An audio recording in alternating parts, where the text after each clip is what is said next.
The following is a Hoop Ball presentation.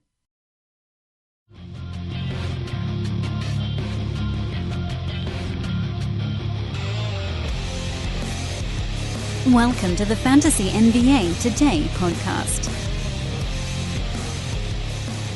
Well, a couple of scheduling mishaps later, and we got ourselves a mailbag show. What's happening, everybody? Welcome to Fantasy NBA Today, a Hoop Ball presentation. I am Dan Bespris, your gracious host at Dan Bespris on Twitter, DANBESBRIS. Thought originally we were going to have my good buddy Benny Aziz on the show today, but ran out of time on that one. And then it looked like we were going to have Eric Ong on the show to talk trade strategy because Eric has this insane forum thread going over at Hoop Ball. But a serious family emergency came up, so hopefully everything going okay for the Ong clan over in the Philippines. Send your good thoughts their way, and that is as much as I'm going to say on that front. So, with a couple of guests down, you're stuck with old Danny Boy for a show, and I thought, what better way to spend our time on this lovely Thursday than to take some questions from the Hoop Ball fans on Twitter. We have a couple of things to go over as well. The plan for today's podcast is, as usual, quickly hit on any storylines from yesterday. And it was a big card, so we're going to do our best to try to condense this to the most important pieces of information. Again, we're not doing full box score breakdowns on this show anymore because we have that show at Hoop Ball. It's called the Box Score Breakdown. Go listen to it. They do it. All the boxes, every name that might even come close to ringing a bell is in there. It's in the Box Score Breakdown, and it comes out at night before you go to bed, at least here on the West Coast. It comes right out after the conclusion of the ball games. Neil Rochlani, Adrian Benjamin's doing a wonderful job hosting. They're about a week and a half into this thing, and it's awesome. In fact, music to my ears. I think it was a gentleman named Austin on Twitter saying that he was thinking about making the permanent switch to Hoop Ball because of the Box Score Breakdown, because the effort that clearly goes into getting a show recorded and produced at 10:15 p.m. Pacific time for people that aren't all on Pacific time. Neil's in Central time, so he's recording that podcast from midnight to 1 in the morning, and this is all just to get everybody the first information. So thanks to those guys for putting in the hard work. Thanks to the fans for checking it out and hopefully enjoying it here in the early going. And hopefully we'll get to talk to one of those two hosts back on this podcast in the not-too-distant future just to catch up, see how things are going. So anyway, all of that to say that when we go over the previous night's card, I know a lot of you that listened to this podcast last year got pretty used to me doing basically a full morning recap of everything that happened the night before. But again, I will remind you, that's not really the way we're going to do it this season. We're looking at big storyline stuff. What player jumped out from the previous night? What were the big takeaways? Not every little thing. We will, of course, give homework for the following evening, take a little bit of a gambling look at what's coming up for that night. So for this one, it'll be, we'll look at Thursday's games, see what we're going to be looking for from a fantasy perspective. And I hope that honestly, to me, that's actually the most important thing to get out of a daytime podcast. So like yesterday's show, for instance, I said, listen, I'm going to be watching the first half of the Knicks Heat game, and if Mario Hezonja plays 15 minutes in the first half, I'm picking him up, regardless of how he does. Well, he didn't. He played 10 minutes in each half of that blowout loss. He had a rather poor basketball game, and that is why a lot of times we like to see somebody do something twice before we grab them. And then it's mailbag time. So mailbag is coming last on today's podcast because that way I can decide how many questions I want to take. So there. Mention here at the beginning of the podcast, the Hoop Ball Premium membership is still for sale over at hoop-ball.com. You click on the Premium tab, choose Go Premium, and those are the options available for sale. The in-season pass is the one you want. It's $5 off right now. It's another $3 off if you use any of the coupon codes we've given out on this podcast over the last 6 weeks. There are, I think there's about 20 coupon codes all floating around. So you can get it for, I think, $22 for the entire season right now, which is 6 months.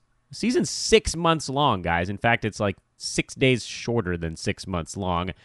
So effectively at $22 for 6 months, you're paying $3.67 a month to have live video chats with all your favorite hoopball pros basically every single day of the week. You got live forum chats for premium folks. You have the premium articles that come out, including nightly pickup and drop suggestions. You've got strategic decisions. You've got DFS stuff in that package. It is a very comprehensive set. And again, it's $367 a month if you use the discount and coupon codes together. It's just so worth it.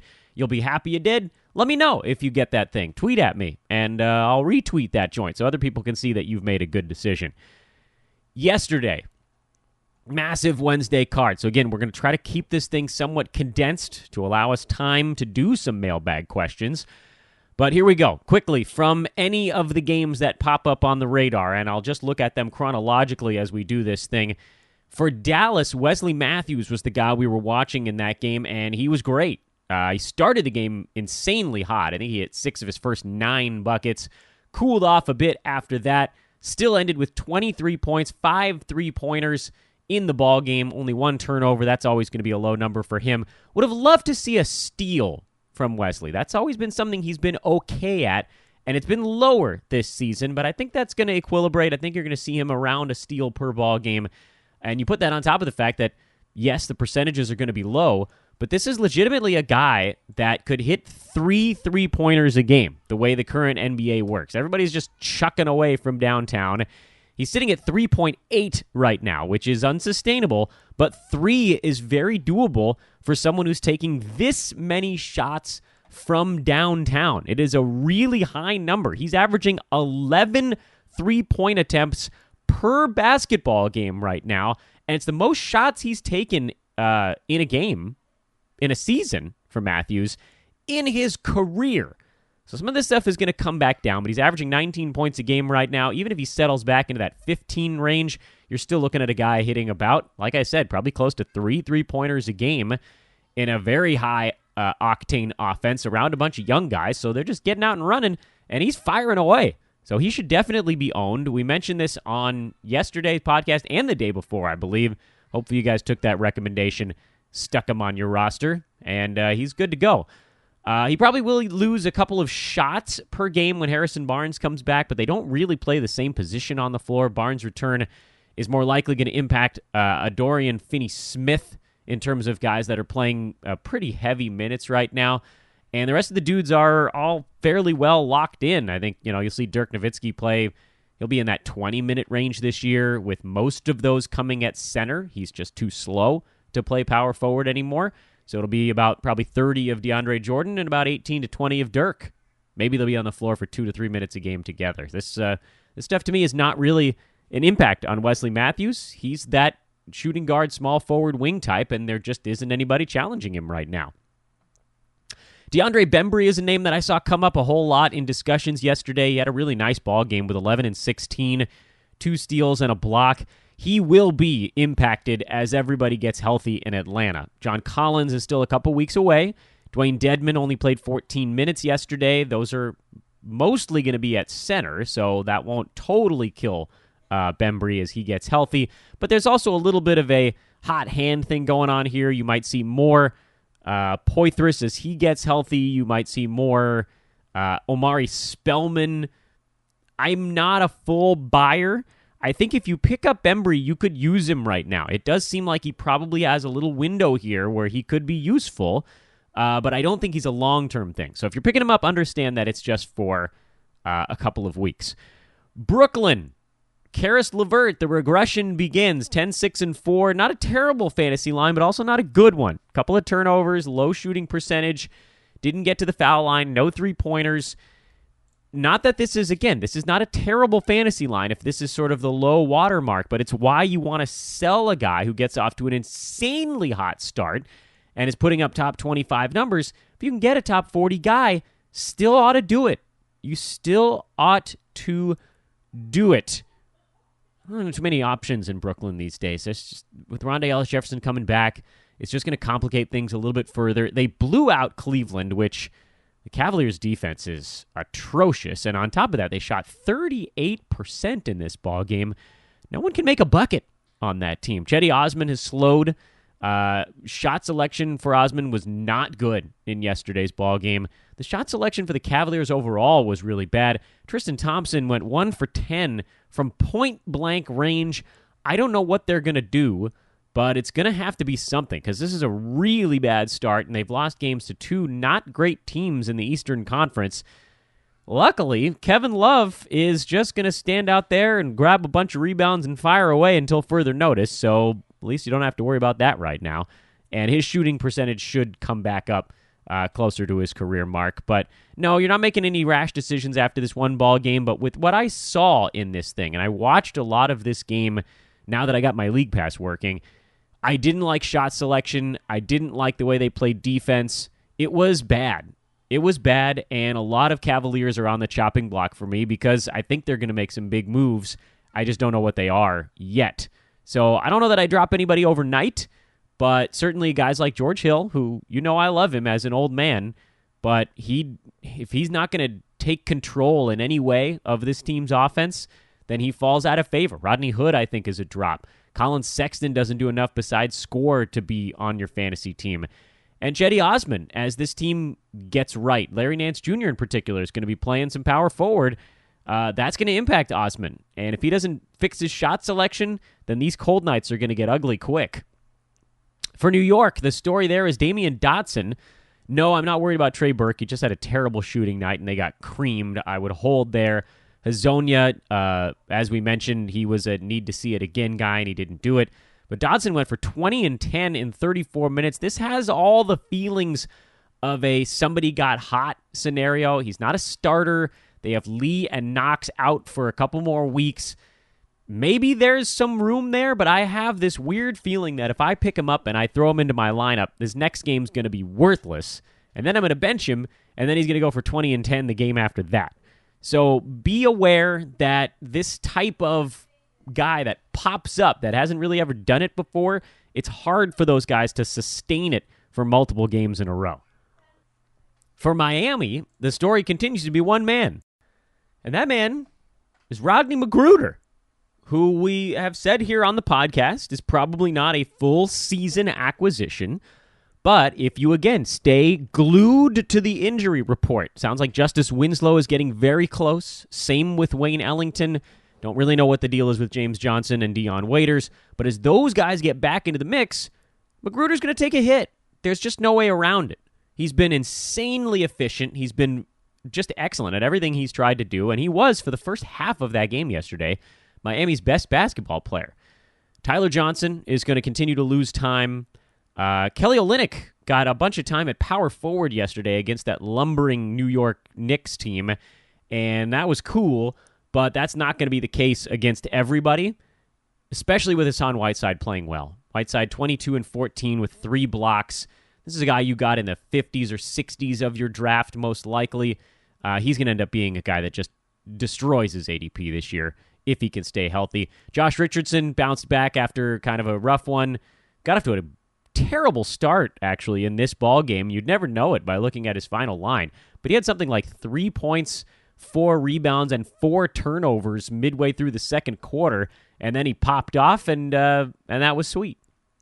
So he's a guy worth using. Whiteside is obviously worth using. I've never been a big Goran Dragic guy, but he's obviously someone you can throw in there as the sort of de facto point guard. They did do a better job in this one of moving the basketball, not relying on Dragic to be a point guard because that's not really his prominent skill set. Bam Adebayo is a drop. I actually think Olynyk is a drop too, even after a good ball game, just because you can't trust him to do it every night. But Magruder's a guy you ride until you hear people are coming back. And when they do, you better throw him on your bench real quick because almost anything could happen at that point. Minnesota, we got some questions about Derrick Rose. He's a points league guy, I would say, at this point. He's taken enough shots to be relevant in a league where you're not worried about percentages. Jimmy Butler, 6 steals. I mean, he's playing out of his mind right now. They lost, so whatever. Karl Anthony Towns remains a prominent buy low candidate. Do what you can here. I think yesterday I said maybe throw someone from the turn at him. Damian Lillard, Paul George, Victor Oladipo, someone in that range, LeBron even. see if you can get yourself on your hands on some Karl Anthony Towns, because this type of stuff is not going to last all season, and he still had a steal and 3 blocks mixed into what was otherwise a pretty bad fantasy line.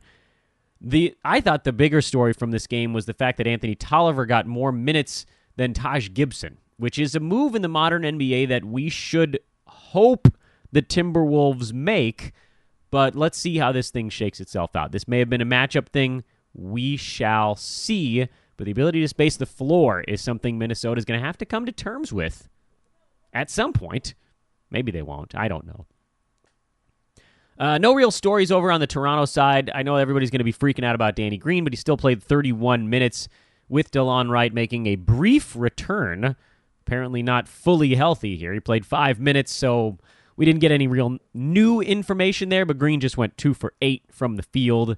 So again, you're talking about a guy where if he makes one more of those shots, then it's 3 3-pointers and a block, and the 4 money counters every game is a pretty good basement for Danny Green, so I'm okay with that. Other storylines from yesterday. Charlotte, they finally had a game where the starters got to play the normal allotment of minutes, and that was fun because Kemba Walker looked good, Jeremy Lamb looked good. Old man Marvin did exactly what we drafted him for. 8 rebounds, a 3, 2 steals, and a block. That is a beautiful thing from a guy you probably drafted in the second to last round of your fantasy draft. Malik Monk is not the guy. It's too early for Willie Hernan-Gomez. Stop, guys. I know everybody's like, should I get him now? No. As long as Cody Zeller's playing, Hernan-Gomez is not going to see enough time because his defense sucks. It does. It really sucks. Chicago got a much-needed win led by Cameron Payne, fill-in duty, and he was outstanding. I don't believe he can do it again. 7 3-pointers on only 13 shots. Yeah, probably not going to happen again. Zach LaVine was solid. Bobby Portis went down in this game, and the expectation is that he's going to miss probably a month, which is soul-crushing. But it does open up a couple of things. Wendell Carter Jr. is probably going to play enough to do some popcorny things. He's a bad free throw shooter. He didn't shoot the ball well from the field yesterday. I'm not a believer in rookies. The guy I think that gets the biggest bump here is Jabari Parker, who's going to see a lot of time at power forward with Wendell Carter Jr. playing center, and so now Parker's going to get more looks at the bucket. He did some good rebounding work yesterday, got a couple of steals. Frankly, if you're just on the floor that long, you're going to end up putting up some kind of fantasy value. So if you got Jabari Parker, now's a good time to throw him into your lineup.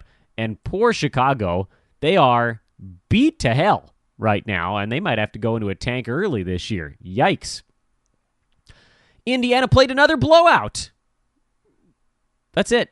That's all there is from that ball game. It's just so frustrating that they can't play a game where everybody gets a normal chunk of minutes. Was nice to see Tyreek Evans bounce back with a better ball game, but again, Collison 21 minutes. Miles Turner 27. Oladipo got 33, which I guess that's something, and Thad played 31. No steals there. But, I guess a little bit closer in this one, but man, they just can't play a regular basketball game. That's it. Brook Lopez was very good yesterday for Milwaukee. This is why we told you guys not to drop him early. He can do it in less minutes than most guys out there, and very rarely can you find a center that can hit threes and block shots. It's a weird combination. He's never going to grab a ton of rebounds. He's a box-out artist. Allows Giannis to grab 18, and for Giannis, the buy low window is likely closed after he had a good shooting game and did the steals and blocks. Still very high in turnovers, but who cares when you win by 15 against a team that's supposedly pretty good also in Philadelphia. A good win for the Milwaukee Bucks. Ilyasova, by the way, is fully off the radar, and so is John Henson. Stop it, guys. I know he had that one game where he had a couple of 3-pointers, but stop it. Sacramento beat Memphis, who lost Marc Gasol. Tough. I don't think have a really good idea of what his timeline is. Seemed like he got whacked on the shoulder going for a rebound, so hopefully it's more bruisey than anything else, but we'll find out soon enough. Either way, this just means even more opportunity for Jaren Jackson. He's going to be amazing. Again, this is way earlier than I expected. I'm willing to admit that. I thought he was going to get good closer to the halfway point this year, but the doors just blew open with Jermichael Green and Marc Gasol going down, and now all he has to do is walk through it.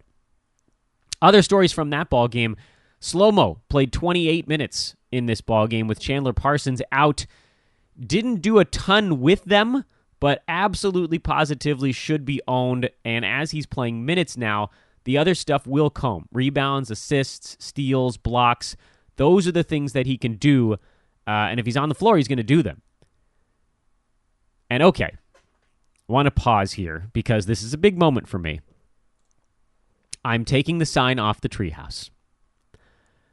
The No Kings Allowed sign, which lasted for roughly 1 year and 1 month, is coming down off of Dan's treehouse. Because, well, De'Aaron Fox was already in the treehouse. Like I said before, it's like the Simpsons joke, no homers allowed, so that means one homer was allowed in. No Kings allowed. De'Aaron Fox was allowed in the treehouse. Buddy Hield was like at the top step of the treehouse, but he didn't know the password. The guy guarding the treehouse was like, "Buddy, what's the password?" And he was like, "God damn it, I can't remember." He played 41 minutes yesterday, so Buddy Hield might work his way into the treehouse also. But the guy that's in is Nemanja Bjelica, and I was not a believer last week. I was not a believer. Right here on the podcast, I said, I'm not buying it. In Minnesota, all he ever did was do points and rebounds, and the other stuff just wasn't there. But the offense, apparently, in Sacramento is different enough where he's being used as a facilitator and playing a little bit more center, amazingly. A couple of minutes at center and just a little more time closer to the rim, he's falling into defensive stats. Now, he's not going to score very much. The 11 points yesterday was more of a high watermark for him because he made 3 out of 5 shots and 4 out of 4 free throws. That's as efficient as you're going to get.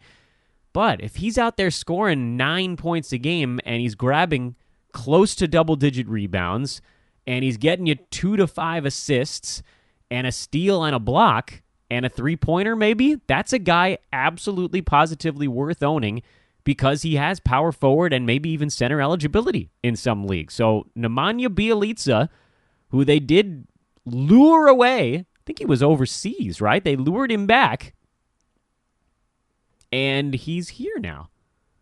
And they're playing him. And they want him to play decent-sized minutes. And when the game is competitive, he's in there over Marvin Bagley. Will that last all year? I don't know. Could Willie Cauley-Stein actually end up losing playing time? Yeah, that's also a possibility. But as of right now, in competitive basketball games, the Kings are using Bjelica, and so I'm absolutely recommending him as a 9-cat roto-type ad. He's not going to do much in the counting stats, except maybe rebounds, but he is absolutely doing enough in the other things. And as a result, he's number 45 on a per-game basis right now in 9-cat roto. They've played 5 games, so his totals rank is actually inflated slightly by the big early season game count. But he's out there, and the 3 games the Kings have played that were competitive, he's averaged 8 rebounds in those 3 games. In those 3 games, he's averaged, I believe, about 13 and change points. And in those 3 games, he's averaged almost 4 assists. It's like 370, roughly, something like that. In those 3 games, he has 6 steals and 4 blocks. And only 2 turnovers. Now, in the 2 blowout losses, Bjelica was nowhere to be found. He's averaged 7 points, 1.5 rebound, 2 assists, and no defensive stats in the blowout losses. So, perhaps you can go into this with a little bit of I'm going to deploy him when I have a pretty good feeling about the game situation. For instance, how do you know exactly when they're going to get waxed by somebody? Well, the answer is probably not all that often soon. The Kings' next 5 games are Washington, Miami, Orlando, Atlanta, and Milwaukee. Milwaukee is the one I think you could probably argue could turn sour because it's in Wisconsin. Road games should be a little bit tougher. But presumably, this Washington team doesn't play much defense. Miami does, but they don't play a whole lot of offense, so they could keep it tight. Orlando's not very good. Neither is Atlanta. So the Kings have a bunch of games coming up where, if these trends hold, Bjelica is going to be getting the 7 or 8 fourth quarter minutes to push him up around 30. And again, just in this competitive versus not competitive comparison, in the 3 games where the Kings have been in it, meaning either the 3 that they've won or the one that they lost by 6 points to Utah, he's played 27, 31, and 32 minutes. So he's a 30-minute guy in a normal rotation night. When they got clobbered, he averaged 15 minutes. 16, whatever. So he's on the list, man. You're getting into the treehouse, Bielitsa. I didn't think we'd come to this point, but here we are. So welcome. Lakers-Phoenix, mostly uninteresting except for the fact that Devin Booker hurt his hamstring midway through the third quarter, the results of which were not immediately evident yesterday because he had already played 29 minutes. But going forward, you're going to see more TJ Warren because they're going to need more scoring. You're going to see more Josh Jackson because they need scoring. You're going to see probably a couple more shots per game for Isaiah Cannon and for Trevor Ariza as well. This is going to be spread across the board, but to me, the guy that benefits the most is Warren because he's sort of second chucker in command unless Josh Jackson is on the floor. So I don't think there's an obvious pickup. What I do think you ought to do is hold on to Ariza. People were starting to think about dropping him. He's getting his, man. He's playing 34 minutes a game, even in a blowout loss. So as things sort of equilibrate for Trevor, he's going to work his way back to that top 60, top 70 spot that he always sits in 9-cat, and you're going to be glad that you held on or that maybe you picked up. We don't know the return time for Booker, but usually hamstring stuff takes a few games at the very least, and so there should be something else out there on the table. Meanwhile, Phoenix is terrible. I thought maybe they'd be a little bit better this year with a couple of veterans in the mix, but they're still terrible. The fact they just didn't guard anybody. Lakers shot 52%. Suns shot 52%, but the Lakers got 16 more shots because they only turned it over 8 times. I mean, this was just a run out right from midway through the second quarter. Braun had a nice game. Oddly low field goal percentage. He's not at maximum LeBron yet, and that's the way you can tell because once he is, he's going to be going to the rim more often. He's not explicitly trying to will the team to wins here in the early season. You can see he's trying to feel out his teammates right now, get everybody involved, learn where guys like to be on the floor, and you learn that better by playing with them as opposed to just forcing it to the rim. And so he might shoot a better percentage if he was attacking more often, but he doesn't care that much about winning right in this early part of the year. And it's why when everybody's like, oh no, Lakers are 1-3, LeBron was like, yeah, whatever, you know? There isn't much in the way of storylines here. Josh Hart moved into the starting lineup, and it actually seemed to help KCP get going a little bit, wake him up against somebody's, I mean, Phoenix starters were bad enough. Play against the Phoenix reserves, and you're really in the money. And JaVale McGee looks incredible so far this year. I hope you got him on draft day. He might turn out to be one of the biggest steals of the season. Lance Stevenson almost triple-doubled, and nothing tells you were playing the Suns more than that.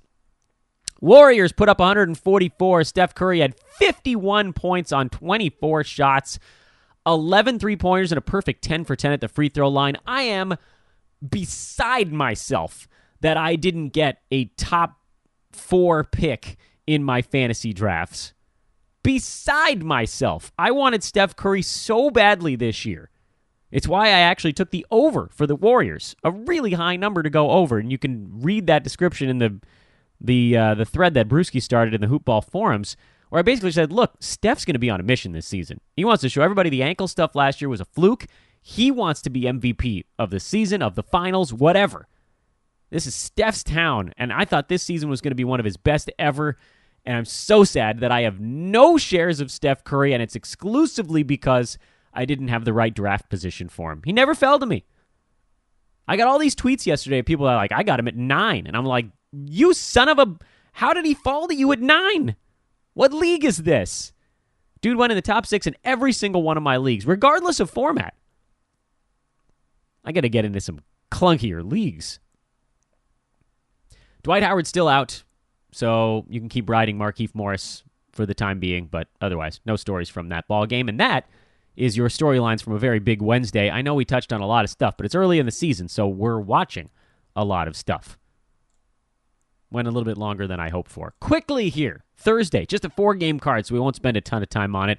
Portland, 3.5-point favorites in Orlando. Blazers have actually looked pretty good here in the early going. I think this is kind of a trap spot for them. I would lean ever so slightly to Atlanta. Cleveland on a back-to-back in Detroit. I don't know that the Cavs can look a whole lot worse. The question is, when do we actually start backing them? And the answer is not quite yet. Boston by a point in Oklahoma City. That's a fair line. Lakers 3-point underdogs at home to the Denver Nuggets. I like Denver in this ballgame.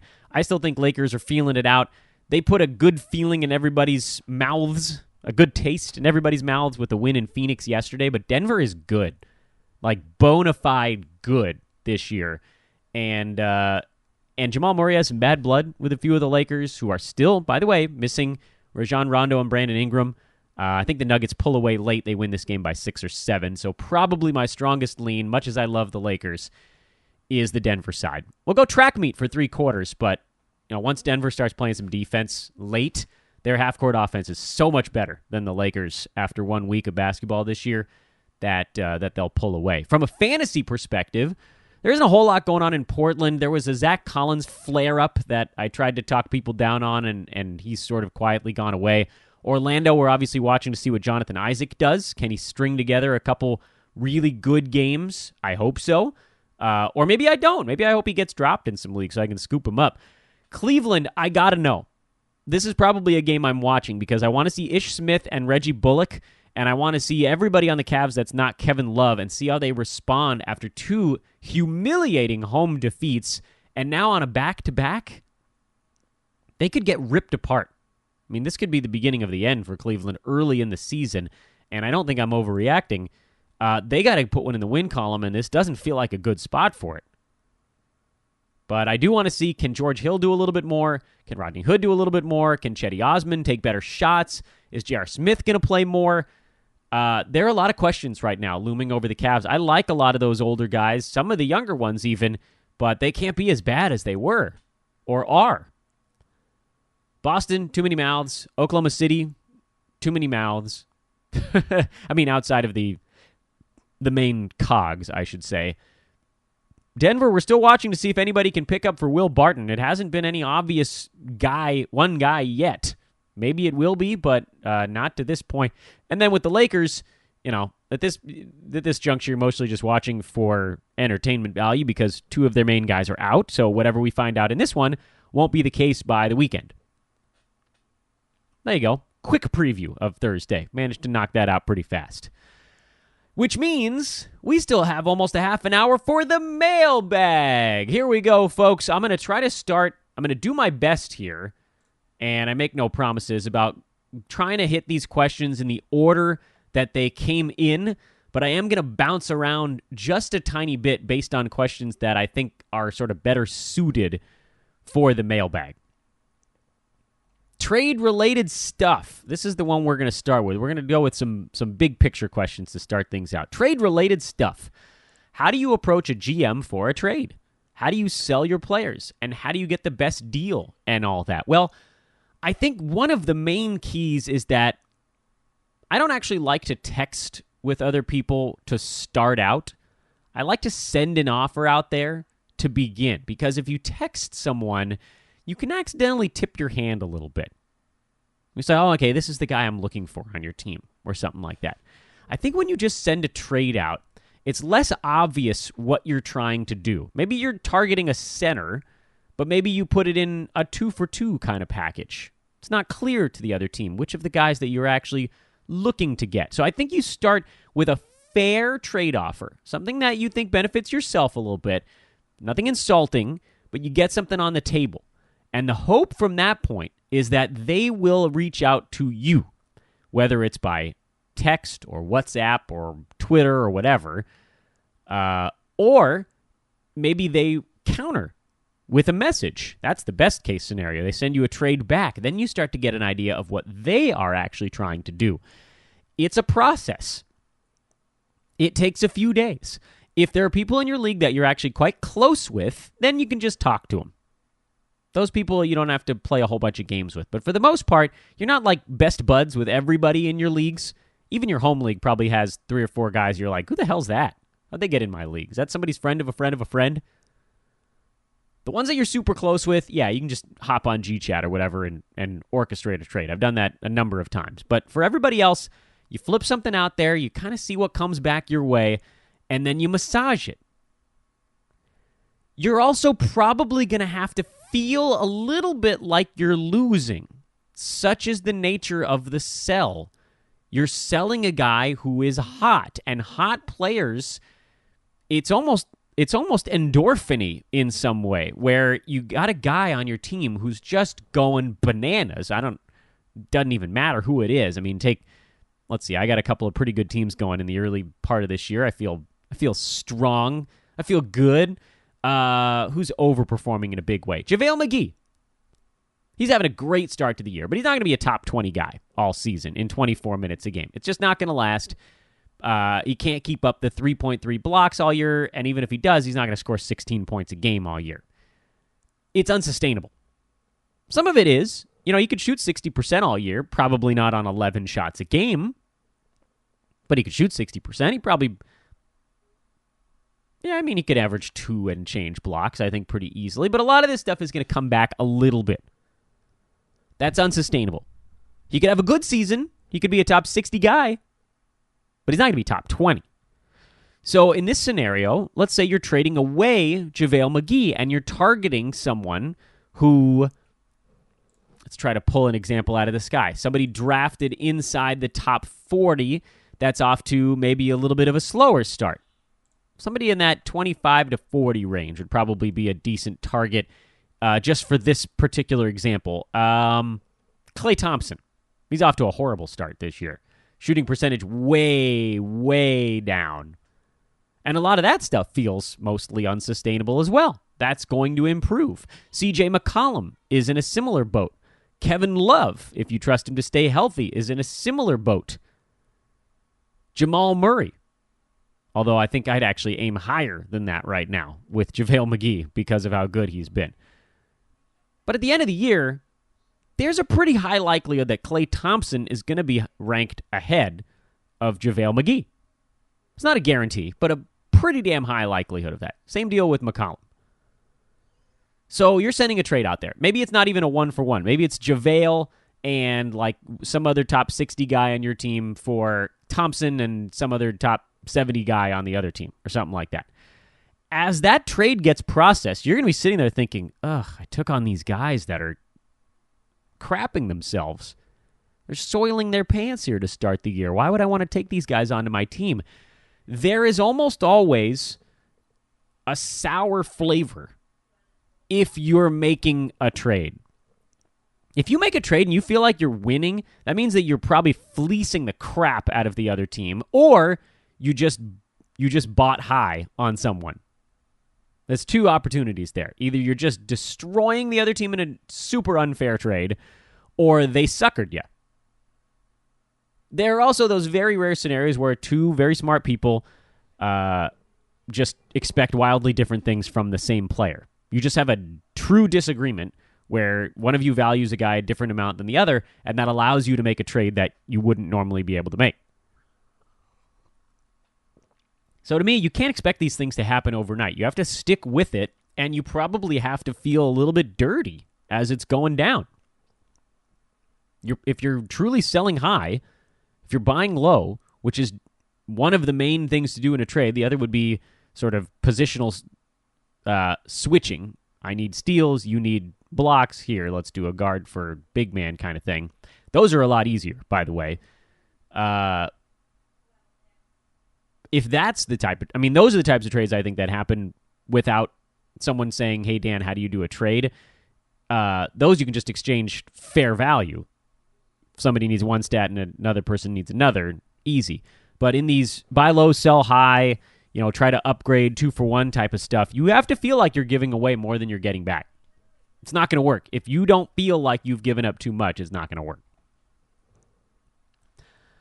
Next question on the docket is another sort of big picture stuff. Etiquette question here. Is it wrong to accept a trade? This is from LeBron James. First one was our buddy Paper Vaz. Is it wrong to accept a trade that's been sitting in your inbox after your player in that trade has gotten injured? Yes, that is bad etiquette. If a trade's just been sitting there and the other owner didn't race in to cancel it when somebody went down, you should not accept that trade. You should ask them, do you still want to do this? And if they do, and you still want to because of an injury, then fine. But it is, in my estimation, that's sleazy. If a trade's on the table when a guy goes down, that's not right. And if I was a commissioner of a league like that, I would double-check to make sure all parties involved were aware of the circumstances. I want fair. I don't want people getting fleeced in my league. Unless they intend to. If the person getting fleeced, and you can't do leading questions here either. You can't lead the witness. You go to both sides, you ask the same question. Hey, is this a trade you intended to do? Yes. Why? Okay. Click it. Here, we're setting it through. But if somebody just doesn't know something about a player involved, I'm not sending that through. I know they did it in the league on FX, but a lot of that was for comedic purposes. So that Nick Kroll could yell, collusion! Or whatever was going on there. All right, a couple of questions that came in on the early mailbag side that were a little bit less broad topic. Auto draft screwed me, and I now have a Lou Williams. Do I hold or look to trade him off, maybe in a 2-for-1? Well, you certainly hold right now because this is about the basement for him. He hasn't been shooting the ball well. It's been all free throws. Let him get hot. He'll have a stretch. Even in that crowded backcourt, he'll have a stretch where he gets hot, and then you can try to unload him. Remember, guys, it's an 82-game season. We're 8 days in. There's a lot of time left. There's a lot of time left. So much time left. It's like 170 days. We're not even 5% into the season yet. So wait for your opportunity. Don't sell low. How would you rank these centers as of right now when all of them are healthy? DeAndre Ayton, Jared Allen, Nick Vucevic, and DeMarcus Cousins. Well, Boogie is dead last for me because I still don't know when he's going to play. We keep hearing that it might be December, but they don't need to push him. So he's last. I think I go Ayton, Vooch, and then Jared Allen. I think there's going to be some serious ups and downs for Allen this year. I don't think he has the same kind of feature role that Ayton and Vooch do in their team's offense. Allen's a guy that scores opportunistically, rolling to the rim, offensive rebounds, stuff like that. So if he's not getting that on a given night, his offense could just sort of go away. So if he's not blocking shots then it could go down the tank quickly. Whereas Vooch, he's involved. I mean, he touches the ball almost every time down for Orlando. And DeAndre Ayton, they're going to force feed it to him. He's going to be involved. And plus, they're playing track meet style. So, who cares? Could we get some help from the larger voices in the fantasy world to shame ESPN into fixing their website? The last question, by the way, is from Austin Lowry. This one is from #4all. I wish I could help. I am sadly not a large name in the fantasy industry, but ESPN stuff is fairly embarrassing. Their website is terrible. Their UI is terrible. The game logs are hard to find. You have to scroll horizontally to see all the statistics, even on a large monitor. Their pre-ranks are just a disaster. You can hop into one. I mean, if you're good at fantasy, you can get into an ESPN league and you can just destroy people that don't know what they're doing. Those that go along with kind of the ESPN rankings, it's amazing how bad they are. But I wish they would. I don't even use it. I refuse to use their service. Joaquin says a projection on Thad Young, should he play 28 instead of 32 minutes this year. I still think he's going to be fine. The entire Pacers team is underperforming wildly so far this year. I mean, nobody's even close to their ADP as of yet, except for maybe like Domantas Sabonis. So you got to wait this thing out. Thad did play over 30 minutes yesterday, and he is, for all intents and purposes, their best power forward option. I know that, we've had these discussions of sort of writing on the wall kind of thing, but the Miles Turner, Domantas Sabonis lineup is lacking in speed. They need that. He is a great passing lanes defender, and he's going to be out there. I don't know why the Steelers haven't really come around yet, but you saw yesterday he played 30 minutes in a blowout win. So I'm not that worried about him. I don't think he's going to be as great a value as last season because you could draft him at 130 last year, and then he was a top 60 guy. He was getting drafted around 100 this year. He'll probably be closer to top 75 or 80, but I still think he's going to be fine. So no, I'm not dropping him, and I'm not that worried about a couple minutes coming off because he's not a big per-minute guy anyway. It's rebounds, it's field goal percent, it's steals. He's more specialist-y, and he's also very durable. Next question for the mailbag. This is actually another one from Austin. Was everybody just wrong about Kyle Anderson? No, actually. I think we're starting to see things improve a little bit for him already. And as he settles in with a new team, he's going to be a fantasy asset.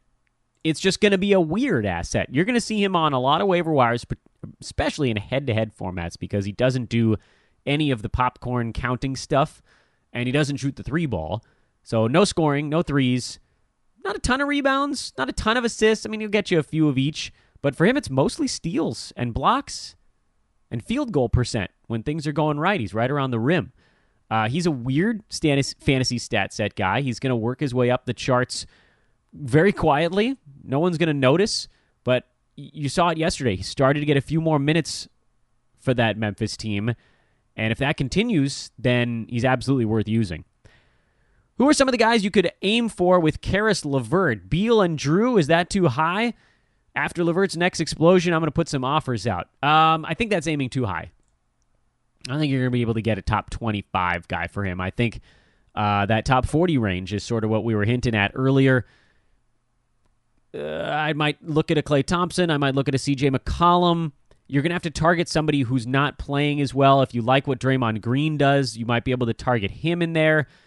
Maybe Tobias Harris, although I'm guessing teams will be a little bit more reticent to part with him. LaMarcus Aldridge, DeMar DeRozan, basically anybody in that 25 to 40 range who's not vastly overperforming. So you're not going to get Chris Middleton.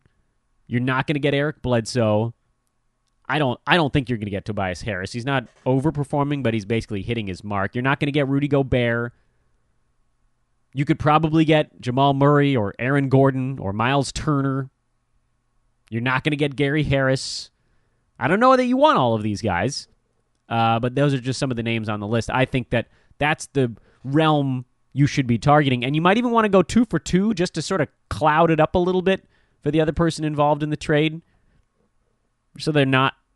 It's very obvious if it's just LeVert for just one proven guy. Then they know that you're coming at him with a sell high.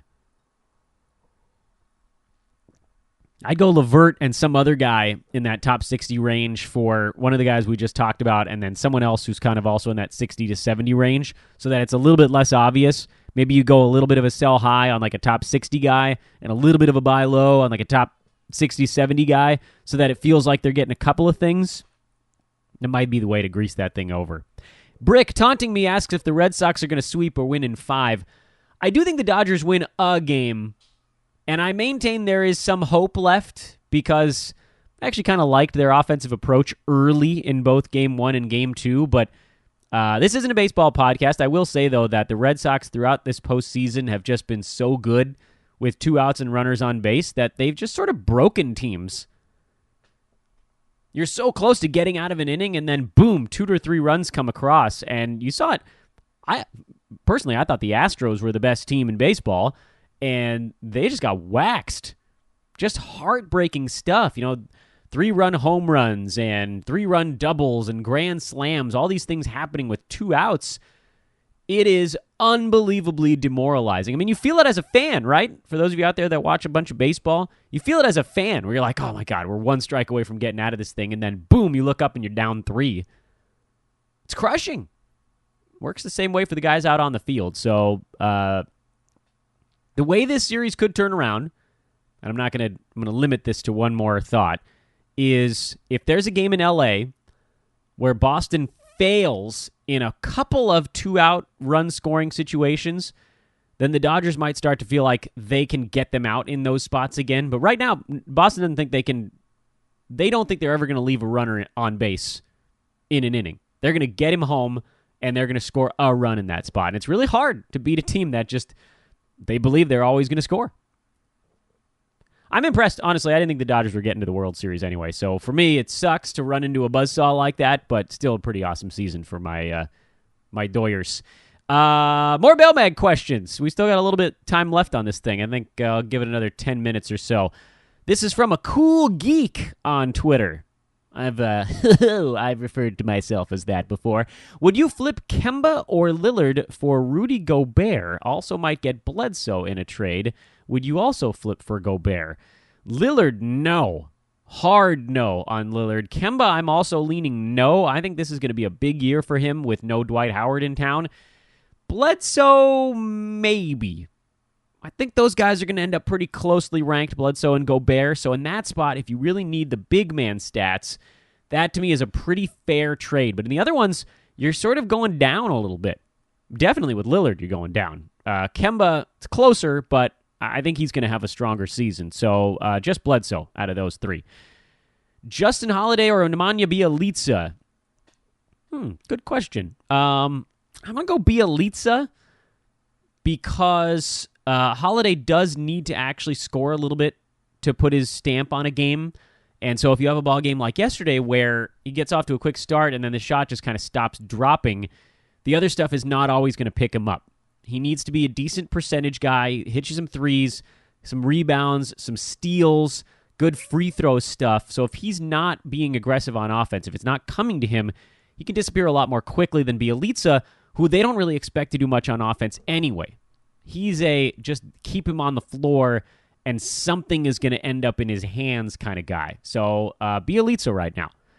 How do you think Draymond will fare when Boogie comes back? I have both, and I'm trying to trade Draymond. You're not going to be able to move Draymond out in a slow start. I think he's going to be fine. I think that Warriors are always looking for ways to limit the minutes of some of their guys. So I have no problem with you moving Draymond. He is not a guy that I acquired in any leagues other than a punt free throw team. That's the hoop ball league, which I'm just playing around with a little bit. But you're not going to be able to move him now. You know, you're talking about a guy drafted in year 30 that is ranked 153 in 9-cat because he's shooting the ball terribly and he has 4 turnovers a game. So you're going to need him to get hot for a week or two. Then you can try to move him for another guy drafted in that same range, but you're kind of screwed right now. So sit on it and hope that things improve. That's the only advice there. That dang Alfred guy is affecting Drew somehow. Do I need to worry? Nah. Holiday will be fine. He's a buy low. Can you rank Jeremy Grant, Wendell Carter Jr., and Damian Jones? I think you got to go Carter Jr. right now because he's the only one of those 3 guys who's actually going to be on the floor. Then Jeremy Grant, then Damian Jones. There's too many centers in Golden State, and it's rotating every night who actually does some stuff. Also, Darren Collison, George Hill, Damian Dotson, Mario Hezonja. Collison is still my number 1 on that list. He will come around at some point this year. It's a very slow start for an indie team that starters are not playing. As we just talked about, he's going to be okay. It might not be quite the apex that we were hoping for, but he'll be fine. Hill and Dotson, I'm going to put George Hill second on that list, but he could drop quickly. Then Hezonja and then Dotson. I think that was a little bit more flashy. But Hezonja and Dotson, I don't really want much of either of them right now. I know as soon as I throw them into the lineup, they're gonna clunk it. What kind of buy lows can you throw at a cat owner, a second-round player, maybe even a third? No chance you're getting him for a third-round guy. If you send Clint Capella to the owner of Karl Anthony Towns, he's going to find you in your home and stab you. That's embarrassing and insulting. Early second-rounders you could get away with. This is what I'm talking about, guys. You can't fire for the moon in these trade offers. It won't work, and you're going to turn people off from trading with you. If you want to try a buy low with Cat, it's got to be somebody who's outperforming him right now and also was drafted somewhere in the neighborhood, within probably the next 10 picks after him. So Damian Lillard, Paul George, LeBron James, Victor Oladipo, Joel Embiid. I'm trying to think of anybody else in that realm that could even sneak in. Jimmy Butler, maybe, who was drafted a little later because of the stuff, but was probably going to go in that neighborhood. Maybe Chris Paul. Those are the worst guys you could even consider throwing at a cat owner. I've contemplated offer. I have Damian Lillard in a couple of leagues because I kept getting these late first-round picks, and he was such a safe guy to get. I've contemplated throwing a Dame for Cat trade out there, and I'm still considering it. But those are the guys you're aiming for. You send a third-round dude, even a late second-round guy, you're going to get laughed out of the building. It's not what you want to do. When Donovan Mitchell went undrafted last year, Oh, so let me rephrase this one. Have we found this year's Donovan Mitchell in the waiver wire yet? Is it Karis LeVert? No, it's not. He was drafted in every single league I'm in. If you're in a league where LeVert was not drafted, you got to get into either a deeper or a better league. Karis LeVert was drafted in the top 100 in almost every single league I'm in. So, no, the answer is no. We have not found that guy that went undrafted that is turned into a thing. The closest right now, believe it or not, is probably Danny Green. He's the only guy I can think of that basically wasn't drafted in almost any of my leagues that's putting up top 60 numbers so far this year. Which, by the way, in 9-cat format is basically what Mitchell did last year. Everybody's got this weird notion in their head that Donovan Mitchell was a top 25 guy last season. He played 79 games, so by totals he got a boost, but he was number 54 in 9-cat last season. Okay? Let's remember that. Yes, a little bit of a slow start, but it didn't last very long. He was feature guy for like 4.5, 5 months out of the 6-month season last year.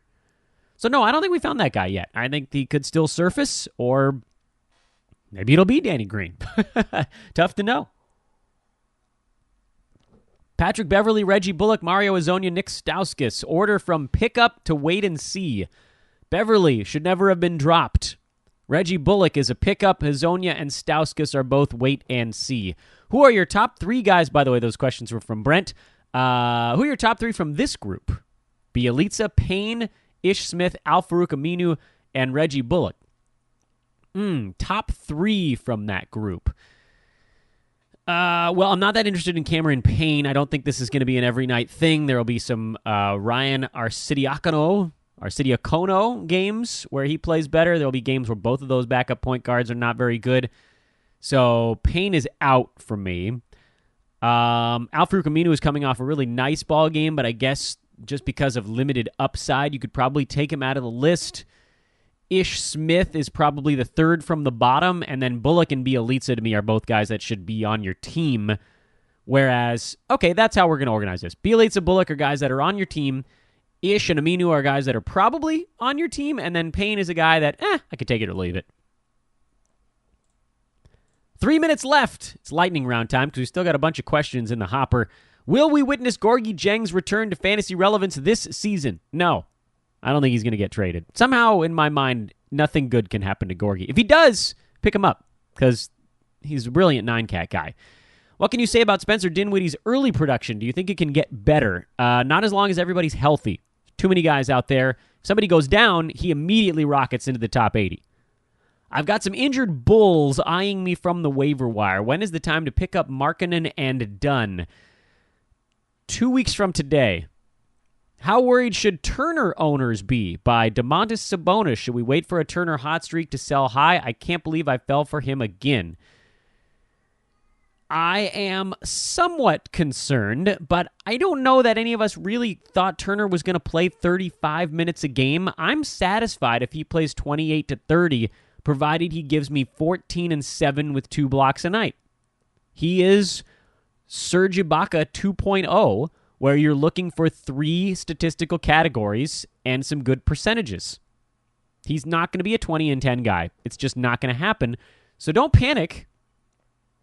It's pretty easy for Miles Turner to climb the ranks, by the way. He's off to a really poor start on a team where nobody's playing their normal allotment of minutes, and he's still inside the top 80. He's at 11.8 points, 5.8 rebounds, 0.4 steals, 1.8 blocks, and only 0.4 three-pointers for Turner. If he gets back to 1 3-pointer a game like he had last year, and he goes up another 2 points per game, and his rebounds improve by like 1, then you got yourself a top 50 guy, which, I mean, he went around 40 in most of my leagues, so to that end, he'd only be underperforming by a half to 1 round. So, no, I don't know. I mean, yeah, if he goes on an insane hot streak, then I have no problem with you moving him, but just understand he's not going to be a top 20 guy, and he's probably not going to be a top 90 guy. He's going to fall in between there. Sorry, that wasn't exactly a lightning round.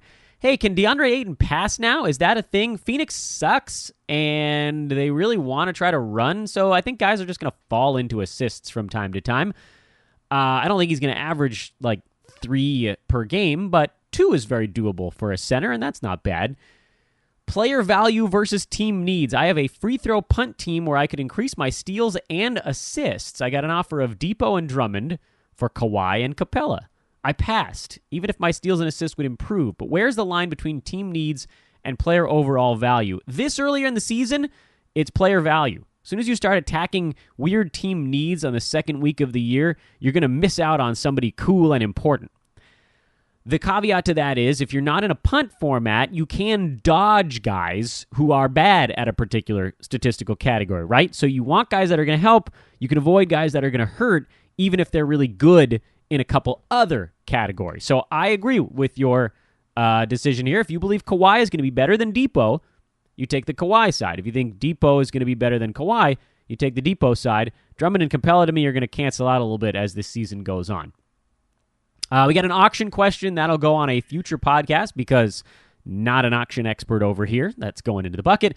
And then a question from my old buddy Taylor Blake Ward, a good friend from my minor league baseball days. He says, why is it that just 10 miles east of Bakersfield, it looks like a Sting music video for Fields of Gold, but the ballpark location looks like it belongs in a scene from 8 Mile? Well, I'm glad you asked, Taylor. It's because of what we came to know as the Vortex. I should have done that in a deeper voice. It's because of what we came to know as the Vortex. There is a vortex that exists directly over Sam Lynn Ballpark that keeps it from ever raining. Ever. I worked in that ballpark for 6 years, and we had 2 rainouts because we didn't have a tarp. Bakersfield Blaze never owned a tarp. If the team had a tarp, I think we would have had 1 rainout in 6 full years of baseball. It's a vortex, man. I've seen it rain literally just outside the outfield fence, but never on the stadium itself, aside from 2 days. That's the vortex. Thanks for that question, Taylor. It takes me back a little bit. Oh, minor league baseball time. Folks, that was your Thursday edition of the mailbag here on Fantasy NBA Today, and as I do at the end of every podcast, I get down on bended knee, and I ask you, please, subscribe to the podcast. Whatever service you use, Google Play, iTunes, Stitcher, Spotify, iHeartRadio, YouTube, Facebook, please subscribe to Fantasy NBA Today. It means the world to me. And if you have a moment, drop us a nice rating or a review. That's also quite nice. We appreciate that as well. Coming up on tomorrow's podcast, Brewski, the man, the myth, the legend, the founder of hoop-ball.com. We'll talk about all the big storylines from week 2 of this Fantasy NBA campaign. Continue to use coupon codes to get the in-season premium pass at hoop-ball.com. And check out the forums. I know Eric couldn't get on the pod today, but he's got an insane forum thread going on right now. It's the official trade advice thread from Eric Ong. It is not quite at the Rate My Team thread, which was the craziest thing I think I've ever seen in the history of forums. But this one is pretty amazing as well. The Rate My Team thread, 232 different people and 800 posts in that one. Nuts, right? We would have been saying the same thing about this one if that one didn't come along. The trade advice post from Eric has 72 different people interacting and 390 different posts in that thread of different trades and different moves you can make for your team. So check that out. That's hoop-ball.com. Click on the forums tab. It's totally free, guys. This is not part of the premium membership. This is something you can get just by hanging out in the community. There's a team names thread. There's a stock watch thread. It's all good stuff. Go check that out. And I happen to hang out in the forums quite a bit as well. So maybe get some words of wisdom or idiotic crap from your old pal Dan. Thanks again for listening, everybody. This was your Thursday edition. Have a nice night with the 4 games. Get a little bit of a layoff. And then again, we'll wrap up the week here on Fantasy NBA tomorrow. We'll talk to you then.